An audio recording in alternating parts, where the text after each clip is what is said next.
Salut à vous les amis, bienvenue sur Fast Good Cooking, j'espère que vous allez bien. Aujourd'hui, comme vous l'avez vu dans le titre, on va faire une pizza Big Mac. Alors, pour vous expliquer la petite histoire de cette recette, c'est tout simple. C'est que moi j'aime bien aller dans différentes pizzerias et je vois de plus en plus des pizzas burger. Donc voilà, je suis un petit peu curieux, intrigué et je n'ai jamais goûté. Je me suis dit je goûterai le jour où je verrai une pizza goût Big Mac. Je n'en ai jamais vu, donc du coup je me suis dit eh bien je vais créer la pizza Big Mac.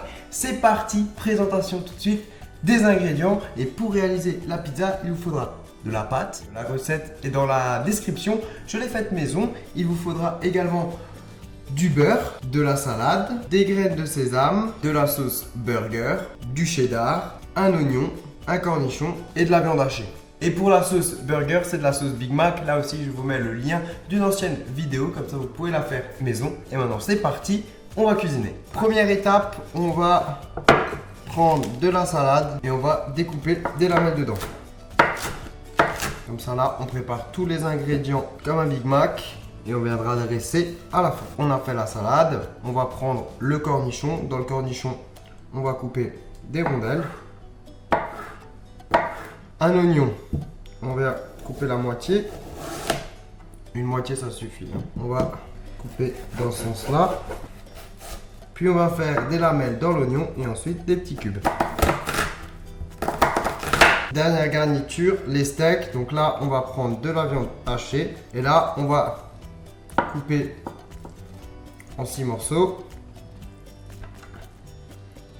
Et on va former des petits steaks. Maintenant, on va tout simplement faire cuire les steaks. Et bien voilà, les steaks sont cuits. Maintenant, on va pouvoir étaler notre pâte à pizza et dresser. Voilà la pâte à pizza que j'ai faite maison. Donc bien sûr, je vous mets le lien pour retrouver la recette en description. Vous pouvez aussi prendre la pâte toute faite, mais ce sera meilleur maison. Donc on va verser notre pâte. On vient la travailler un petit coup. Et là maintenant, on va l'étaler. Et donc cette pâte, on va la mettre sur une plaque avec une feuille de papier cuisson et on viendra dresser notre fameuse pizza. Donc c'est parti pour le dressage. On va débuter avec de la sauce burger. Alors ça, je vous avoue qu'en temps normal, j'ai vraiment beaucoup de mal avec une pizza qui n'est pas sauce tomate ou crème.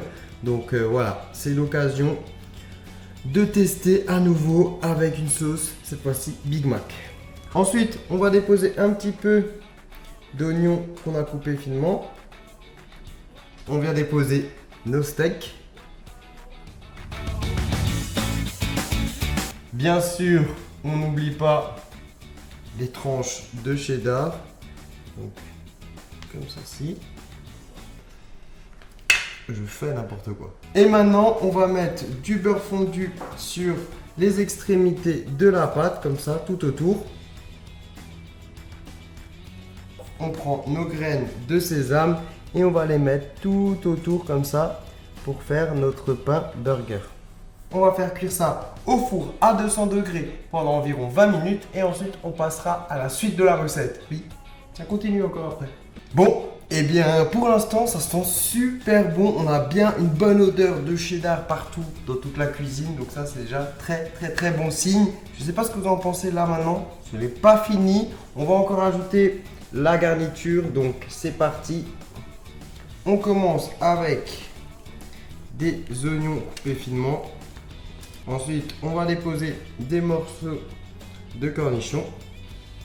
Maintenant, on vient mettre de la salade et pour finir on va mettre de la sauce Big Mac. Et bien voilà, on a notre pizza Big Mac. On va pouvoir découper des parts et passer à la dégustation. Et bien, que vous dire, déjà c'est impressionnant parce que la pizza elle est très grande et en plus de ça j'ai vraiment l'impression d'être devant un Big Mac géant. Ça sent pas vraiment la pizza, ça sent plus le burger. Donc du coup regardez, je vais vous montrer un petit peu comment c'est magnifique. Regardez-moi ça, franchement c'est juste énorme. On a une part de pizza qui est assez dingue, je tiens à le préciser. On a ici le steak, le fromage, le cheddar. Ça sent super bon. On a la petite pâte comme ça à l'extérieur avec les graines de sésame. Donc, avant de goûter, je précise quand même que normalement, je ne suis pas quelqu'un qui aime les pizzas un peu dingues. Donc voilà, mais celle-là me tente bien. C'est parti. J'ai l'impression de manger et à la fois une pizza et à la fois un Big Mac. On a une part de pizza qui est bien chaude, ça c'est appréciable parce que voilà, des fois au McDo c'est un petit peu froid. Donc déjà on commence par quelque chose qui est bien chaud. Donc on a tout le goût du Big Mac mais encore plus prononcé. Et franchement, c'est juste une folie. Après la pâte à pizza, elle apporte ce petit côté morceau de pain on va dire. Sauf que là, bah forcément c'est meilleur que du pain vu que c'est de la pizza. Donc franchement c'est un 10 sur 10. Eh bien, un verdict sur cette pizza, c'est un résultat assez surprenant parce que voilà, de la sauce Big Mac plus une pâte à pizza, on peut se dire c'est un petit peu étrange et puis au final, ça passe très bien. On a quelque chose de bien chaud, une pâte croustillante après tout le plaisir d'un Big Mac, c'était juste la folie. Donc franchement, testez cette recette à la maison, vous ne serez pas déçus, elle est vraiment délicieuse et en plus de ça je pense que c'est un truc à partager entre amis et ça peut étonner vos potes. Donc voilà, testez, faites-moi une petite photo comme d'hab, n'oubliez pas le hashtag FastGoodCuisine qui fait toujours plaisir. D'ailleurs vous êtes de plus en plus nombreux à cuisiner les recettes et ça fait chaud au cœur. Donc voilà, n'hésitez pas comme d'habitude à liker la vidéo si elle vous a bien plu. Vous pouvez me lancer d'autres défis dans les commentaires. Donc je vous attends, je compte sur vous et puis cliquez juste ici pour vous abonner. Moi je vous dis à très vite et sur ce, ciao ciao.